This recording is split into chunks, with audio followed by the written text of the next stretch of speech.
Personne ne savait vraiment qui il était. Quand la jeune fille le croisa dans la rue, elle ne vit qu'un vieil homme fatigué vêtu de vêtements usés. Elle lui tendit une soupe avec un sourire. Si tu veux, je peux aussi t'apporter quelque chose de chaud, dit-elle. Makena Okoye était un géant nigérian du pétrole, de la technologie et de l'agriculture. Avec des investissements dans toute l'Afrique, une fortune estimée à 9 milliards de dollars selon le magazine Forbes. C'était un homme de 62 ans au regard sérieux, portant encore les étincelles rebelles de sa jeunesse. Pourtant, il ressentait aujourd'hui le poids le plus lourd de sa vie, le mariage de son fils Had. Had, 29 ans, avait étudié à Londres. Charismatique, élégant, il avait grandi dans l'opulence. Il avait toujours tout obtenu facilement. Sa petite amie actuelle, Amal, était belle mais son visage exprimait une froideur calculée. Elle ne cherchait que la richesse. Makena le voyait clairement. Mais si son fils était vraiment amoureux? Une nuit, assis sur sa véranda, il murmura « Nous vivons dans un monde où l'argent rend difficile de distinguer le vrai du masque. » Et c'est à ce moment-là qu'un plan naquit dans son esprit. Lindiwe grandit dans l'un des quartiers les plus pauvres d'Afrique du Sud. Sa mère, Nomvula, vendait du pain de maïs au marché le matin et faisait la lessive chez les autres. Le soir, son père, Sifo, ancien ouvrier de mine, était un homme fier mais fragile. Après un accident de travail, il fut blessé et sombrant dans la dépression, il se replia sur lui-même. Un matin, il partit sans laisser de mots.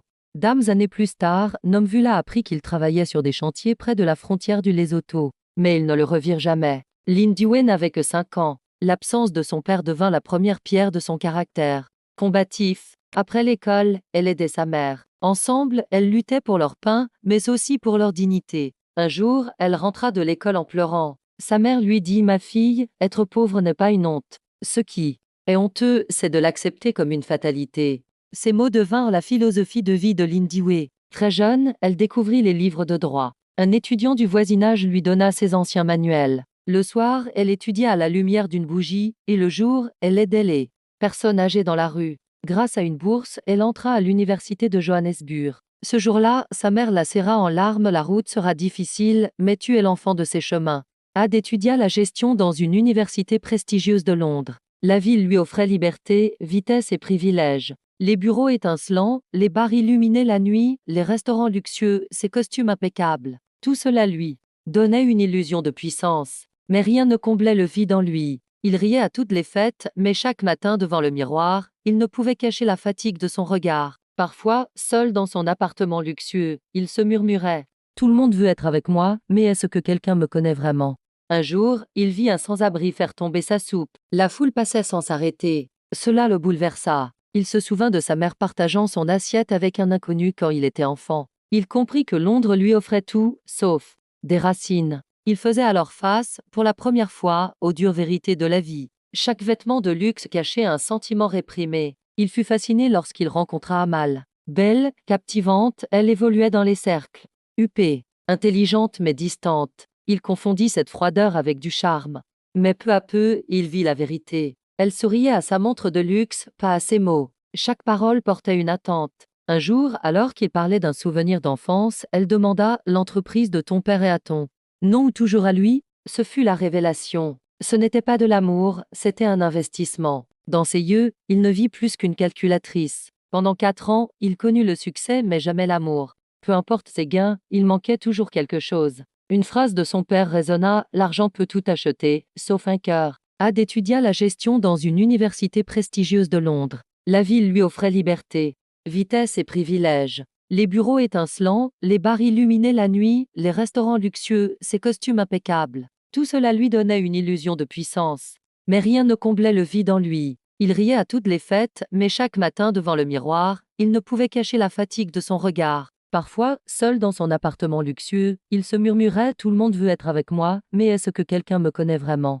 Un jour, il vit un sans-abri faire tomber sa soupe. La foule passait sans s'arrêter. Cela le bouleversa. Il se souvint de sa mère partageant son assiette avec un inconnu quand il était enfant. Il comprit que Londres lui offrait tout, sauf des racines. Il faisait alors face, pour la première fois, aux dures vérités de la vie.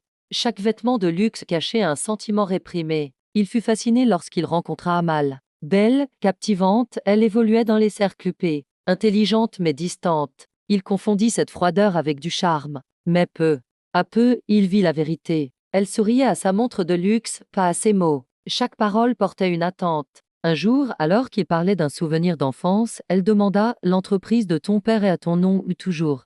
À lui, ce fut la révélation. Ce n'était pas de l'amour, c'était un investissement. Dans ses yeux, il ne vit plus qu'une calculatrice. Pendant 4 ans, il connut le succès mais jamais l'amour. Peu importe ses gains, il manquait toujours quelque chose. Une phrase de son père résonna: l'argent peut tout acheter, sauf un cœur. Makena Oko naquit dans un quartier surpeuplé de Lagos, au Nigeria. Son père était forgeron, sa mère vendait des haricots au marché. À 12 ans, il commença à porter des sacs de ciment. Il économisa chaque centime.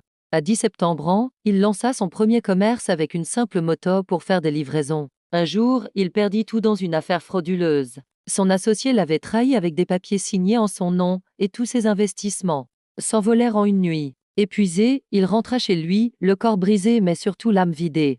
Il pleura toute la nuit aux pieds de sa mère, non pas à cause de l'argent, mais parce qu'il avait perdu espoir. Sa mère ne le réprimanda pas. Elle lui caressa doucement la tête et dit avec la force d'un cœur meurtri mais indomptable: tu peux tout regagner. Mais si tu perds ton cœur, il ne te restera rien. Tu peux posséder des richesses, mais si tu ne donnes pas ton cœur à une femme loyale, travailleuse et digne, ton âme restera pauvre. Car un homme ne grandit pas grâce à la fortune, mais grâce à la femme qui se bat à ses côtés, qui pleure avec lui.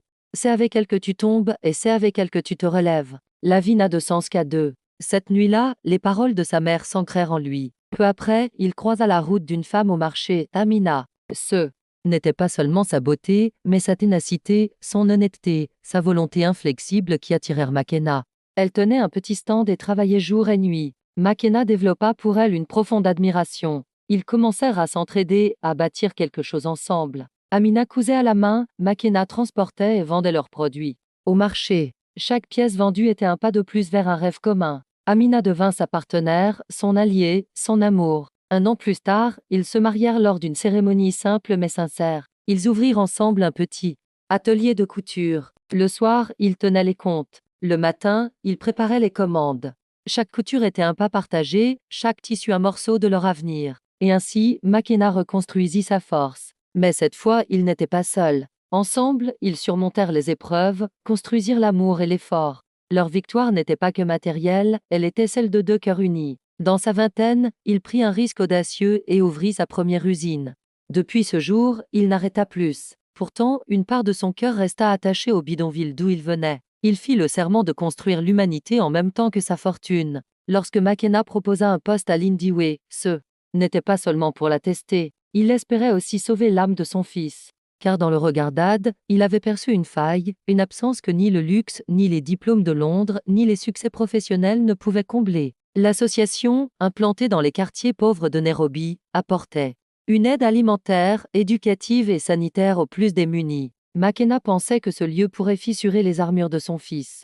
Ad y travailla comme simple co. Personne ne connaissait son nom de famille, ni son passé. Pour la première fois, il fut vu comme un homme ordinaire. Chaque matin, il se réveillait au son des rires d'enfants et distribuait des colis alimentaires en tenant la main de personnes âgées. Peu à peu, chaque dossier qu'il manipulait devenait une histoire humaine.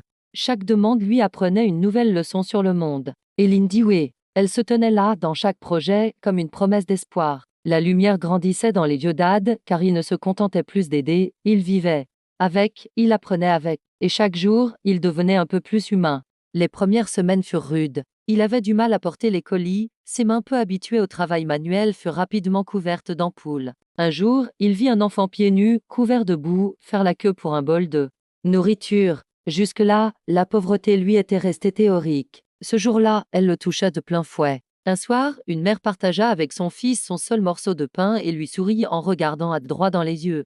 Cette nuit-là, il ne dormit pas. Pour la première fois, il ressentit l'injustice du monde dans sa chair. Lorsqu'une vieille femme le bénit en posant ses mains sur les siennes, il pleura. Il n'était plus l'enfant d'un homme riche. Il devenait un homme forgé au milieu de la souffrance. Et Lindiwe, sa présence était comme une lampe qui chassait l'obscurité dans le cœur d'Ad. Sa voix douce, tel un chant de compassion dans un monde brutal. Les jours passés à l'association rebâtirent Ad. Lentement, mais sûrement. Il cessait d'être l'héritier d'une fortune pour devenir un homme à part entière. Lindiwe et Ad passaient de plus en plus de temps ensemble au sein de l'association. Au début, leur relation était strictement professionnelle. Lindiwe admirait sa générosité et sa capacité à écouter. Quant à Ad, il ressentait une profonde admiration pour cette femme dont la beauté n'était égalée que par son engagement. Mais un jour, Thabo, le frère de Lindiwe, vint rendre visite. Au centre, en uniforme militaire, regard droit et protecteur, il attira immédiatement l'attention d'Ad. Lorsqu'il vit Thabo prendre Lindy par le bras avec familiarité, son cœur se serra. Il crut voir son petit ami. La jalousie monta comme une marée silencieuse. Le même jour, Lindiwe aperçut par hasard un message sur le téléphone d'Ad. Une femme nommée A lui avait écrit « Je t'aime encore ». Son cœur se serra. Elle pensa aussitôt « Il a quelqu'un ». Bien sûr qu'il a quelqu'un. Elle sentit une douleur profonde, mais n'en parla pas. Ce soir-là, ils marchèrent ensemble sans dire un mot. Un silence pesant les enveloppait. Aucun n'osait parler. « J'aimerais te dire quelque chose, dit Lindiwe enfin. Moi aussi, répondit Ad. Mais au même moment, un petit garçon du centre s'approcha et demanda « Sœur, est-ce qu'il reste de la soupe ?» Ils sourirent tous les deux, malgré la tension. Ce soir-là, rien ne fut dit. Leur cœur brûlait de paroles. Mais leur fierté les faisait taire. Les jours passèrent. Au centre, chacun poursuivait son travail, mais un froid s'était installé entre eux. Lorsqu'ils se croisaient, leurs regards se fuyaient. Lindiwe parlait peu à sa mère, mais se confiait dans ses silences. Ad, lui, griffonnait ses pensées dans un carnet, tentant d'y déverser le tumulte intérieur. Chacun se demandait en silence « Et si j'avais parlé ? Et si j'avais osé ?» Un matin, Thabo revint au centre, cette fois avec des cartons de dons. Ad le vit et ressentit à nouveau cette morsure de jalousie. Mais Thabo s'approcha avec un sourire et lui tendit un carton. « Merci de prendre soin de ma sœur, dit-il avec sincérité. Ad le regarda, surpris. « Ta sœur ?» Thabo hocha la tête. Il jeta un œil affectueux vers Lindiwe, puis revint vers Ad. « Je l'ai emmené à l'école tous les matins. Je suis peut-être trop protecteur encore aujourd'hui. » Ad sentit un poids immense se dissoudre en lui. Ce soir-là, il écrivit dans son carnet « J'ai mal interprété. Et je me suis tue. Mais aujourd'hui, je veux enfin dire la vérité, je t'aime, Lindiwe. Et pour mériter ton amour, il me faut d'abord être courageux. » Le lendemain matin, il prit une grande inspiration et alla la trouver. Lindiwe lisait des histoires aux enfants dans le petit jardin du centre quand Ad la trouva. Son cœur battait à tout rompre. Il l'observa de loin un moment, puis s'avança. « Lindiwe, dit-il d'une voix tremblante. Elle leva la tête, étonnée. « Ad, il faut que je te dise quelque chose. J'ai peut-être trop attendu. Peut-être que je t'ai blessé. Mais si je continue à me taire, je me ferai encore plus de mal. » Elle posa les livres. Les enfants s'éloignèrent en silence. « Depuis que je t'ai rencontré, j'ai vu clair en moi pour la première fois. Mais quand j'ai vu Thabo, je l'ai cru être ton petit ami. Il a pris ton bras. Tes yeux souriaient. Et moi, j'ai été jaloux. Sans réfléchir. Mon cœur a brûlé. Cette scène s'est gravée en moi. Mais je n'ai rien dit. J'ai laissé ma fierté m'éloigner. Et ce message, Amal fait partie de mon passé. Mais je n'ai même pas eu le courage de l'effacer. Je fuis ce passé au lieu de l'affronter. Aujourd'hui, je réalise que c'est en te perdant que j'ai compris combien je t'aimais. Il fit un pas vers elle. Je ne veux plus fuir. Je veux juste te dire « je t'aime », sans masque, sans peur. Un silence passa entre eux. Lindiwe respira profondément, les yeux embués. Moi aussi, j'ai été jalouse, Ad. Ce message, il m'a fait mal. Il m'a révélé combien je m'étais attachée à toi. Mais j'ai eu peur de souffrir, d'aimer pour rien. Elle baissa les yeux, puis les releva avec courage. Mais je suis tombée amoureuse de toi. Pas de ton passé, pas de ton avenir. De l'homme que tu étais avec les enfants, avec les anciens, avec moi. Ils se regardèrent, longuement, puis attendit la main. Lindiwe la prit, et dans cette étreinte silencieuse, ils se découvrirent enfin. Leurs lèvres se rencontrèrent, doucement, sincèrement, comme deux âmes qui avaient attendu trop longtemps. Au cœur de Nairobi, dans un parc modeste mais vibrant, fut dressée l'arche du mariage. Pas de salle luxueuse, ni de décoration extravagante. Les fleurs sur les tables avaient été cueillies par les enfants. La musique venait des musiciens de rue. Les plats étaient préparés par les femmes du quartier. Même Makena n'avait pas imaginé autant. Ce n'était pas seulement le mariage de son fils Ad, c'était le mariage du peuple. Lindiwe portait une robe blanche simple, ornée d'une petite couronne tressée par sa mère. Les yeux d'Ad brillaient.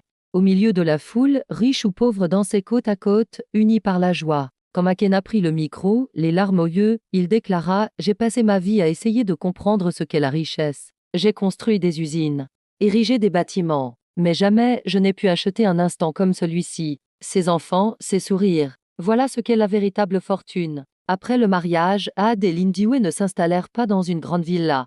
Ils emménagèrent dans le petit centre d'aide qu'ils avaient contribué à bâtir. Lindiwe devint non seulement conseillère juridique, mais aussi cofondatrice et directrice éducative. Ad quitta les affaires familiales pour travailler directement avec le peuple. Amal apprit les nouvelles dans la presse. Pour elle, toutes les portes s'étaient refermées. McKenna ne fit aucun commentaire public. Il lui envoya simplement une lettre. Si un cœur ne cherche que la richesse, il finira par rester seul. La mère de Lindiwe, Nomfula, fut l'une des figures les plus applaudies lors du mariage. Dans sa robe simple, elle monta sur l'estrade et déclara: Ma fille a choisi d'avoir faim, mais n'a jamais choisi la honte. Et Dieu lui a envoyé non seulement un mari, mais un véritable partenaire de destinée. Une année s'écoula. L'association s'était étendue dans 8 villes différentes, offrant chaque jour des repas à des milliers d'enfants, des formations pour les femmes et des conseils juridiques pour les jeunes. Un jour, un petit garçon accourut vers Ad devant la porte du centre. Monsieur, plus tard, je veux être comme toi. Ad s'agenouilla, le regarda dans les yeux et répondit: Non, moi, je veux être comme toi, car tu es l'espoir de demain. Et là, assis sur une pierre au bord d'un chemin poussiéreux de Nairobi, cet homme, peut-être, était devenu l'être le plus riche du monde, car la chose la plus précieuse se gagne avec le cœur.